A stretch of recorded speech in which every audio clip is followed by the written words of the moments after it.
I bolted out, gasping, trembling. Something was in there. It was watching me, breathing. I swear I felt it breathing. This is a recollection of events I need to get off my chest. There's no one close to me anymore. Since becoming an adult, I moved to Georgia and lost touch with everyone back home. I haven't made many friends here either, at least. No one close enough to take me seriously. Maybe this is the best place to let it all out. No judgment, no one to laugh at me or call me an idiot. So, here it goes. I used to live in a rural part of Arkansas surrounded by nothing but dirt, fields, and woods. The nearest supermarket was more than 30 minutes away, and at most, there was a rundown Quick Mart stationed between the two locations. My father ran a farm, so we lived on an expansive plot of land. The house was 2 stories, and the top floor had big windows overlooking the fields. My aunt lived with us, along with my grandfather. He wasn't doing well, his mind was slipping away, and Alzheimer's had taken hold. He often didn't remember who we were.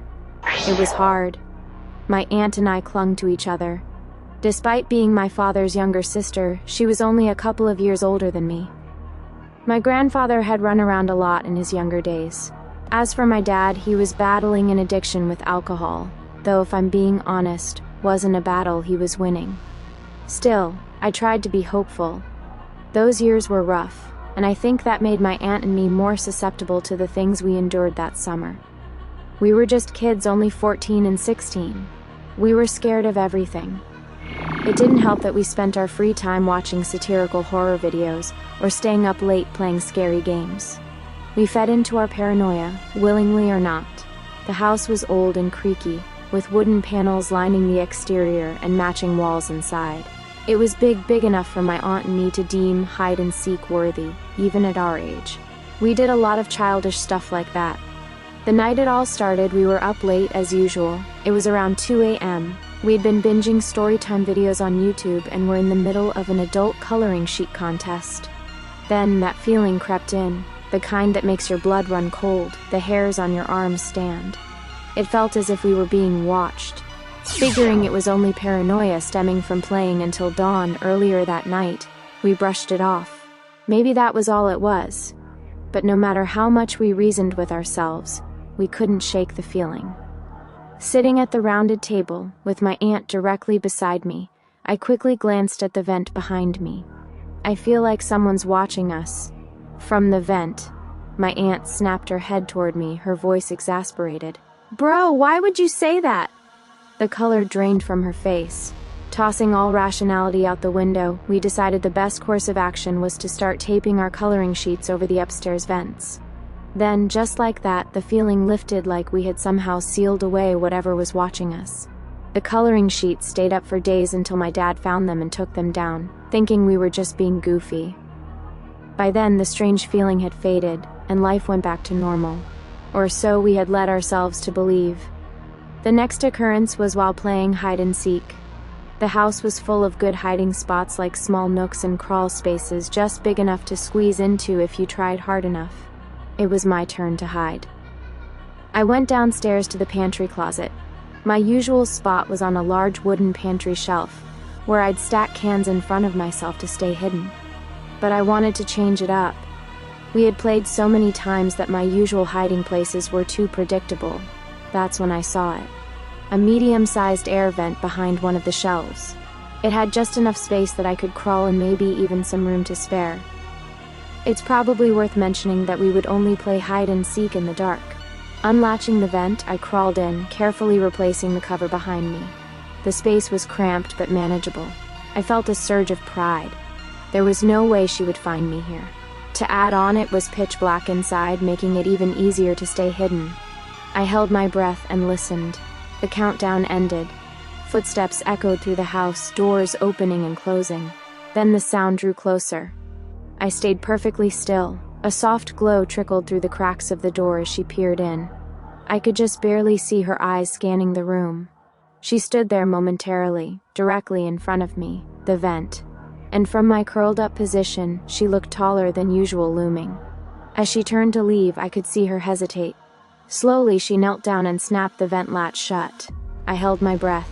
Hit me. Was she messing with me? Did she actually not know I? She walked away and I let out a shaky exhale. I stayed curled up in the vent, convinced she was bluffing. But then it dawned on me it had been over 20 minutes. A terrible realization sank in. She wasn't coming back. She didn't know I was in here. I pressed my palms flat against the vent, pushing on the metal. There was no give. As I tried to maneuver myself around, I quickly discovered it was impossible to exert enough strength to make it budge. And then I felt it. A presence. Something watching, staring at me. Every bit of air left my lungs. My stomach twisted into tight knots. Slowly, I shifted my eyes to the side. Darkness. I craned my neck, looking over my shoulder.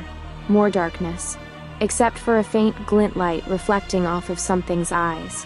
They shifted rapidly, darting from side to side.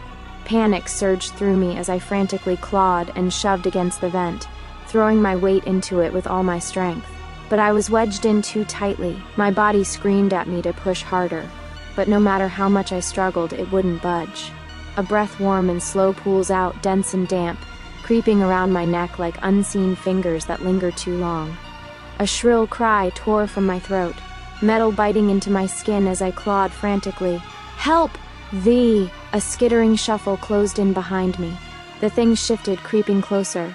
Its presence coiled around me, suffocating, its breath, hotter than before, tinged with the stench of rot. Suddenly, the door flung open. I could see the silhouette of my aunt as she knelt down, fumbling with the vent latch. And then light, feathered footsteps scurried away, retreating deeper into the vents, carrying its putrid scent with it. I bolted out, gasping, trembling. Something was in there. It was watching me, breathing. I swear I felt it breathing. She paled. You're lying, tell me you're lying, I'm not. I gasped out, clutching my chest. Her face twisted fear, denial, something desperate clawing at the edges of her expression. She swallowed hard, but it did nothing to steady her shaking hands that she balled into fists. That night we covered the pantry vent with coloring sheets and swore never to go near it again. We tried desperately to rationalize it. Maybe the darkness was playing tricks on us. Maybe we had let fear take control, let paranoia consume us. But deep down, we knew the truth. We never played hide and seek again. Had passed. Nothing out of the ordinary happened. I would wake up multiple times throughout the night, convinced I saw eyes staring at me. I'd force myself to sleep, telling myself it wasn't real. Until that night. I woke up needing to use the bathroom. Most nights we went together, but it was late, and my aunt was fast asleep. Guilt gnawed at me, so I didn't wake her. Instead, I stood in the doorway, staring into the dark, forcing myself to move. I shook my hands at my sides, trying to shake off the nerves, then took a step forward. The moment my foot passed the threshold, it landed on something. A crinkle sounded beneath my foot, sharp, sudden. I looked down, squinting my eyes to make out the foreign object. A coloring sheet, the one from the pantry vent. The hairs on the back of my neck stood, and a cold sweat broke out across my skin, heavy and suffocating. Terror gripped me, paralyzing every muscle as the air seemed to thicken, pressing in around me. I knew if I looked up, I'd meet its gaze, those eyes, burning into me like a predator's. In that instant, I knew I was its prey. My body went into fight or flight mode, and I squeezed my eyes shut, spinning around and running without a second thought. Slowly, my eyes fluttered open, the cold metal biting into my skin. Reluctantly, I raised my head, every muscle in my body taut with fear. The heavy silence loomed around me, suffocating and thick. My breath caught in my throat as I scanned the cramped space. I was inside the vent. Everything you're reading, it's all journal entries. My therapist suggested I start writing things down, a way to process the trauma without having to say it out loud. I didn't tell her everything and kept most details vague, which more than likely was obvious. At first it helped, more than I had initially expected. But then I started writing about that summer, about the thing I saw in the vent. And that's when it started again. Even now as I write this, I can feel it. Watching, waiting, gathered all my entries, but I'm not sure what good they'll truly do for me. I don't think I have much time left. So, I decided to leave. I'm burning everything, the journals, the house, every trace of this nightmare, every word that has acknowledged this creature. silence doesn't mean I'm gone. It means I have a chance to survive.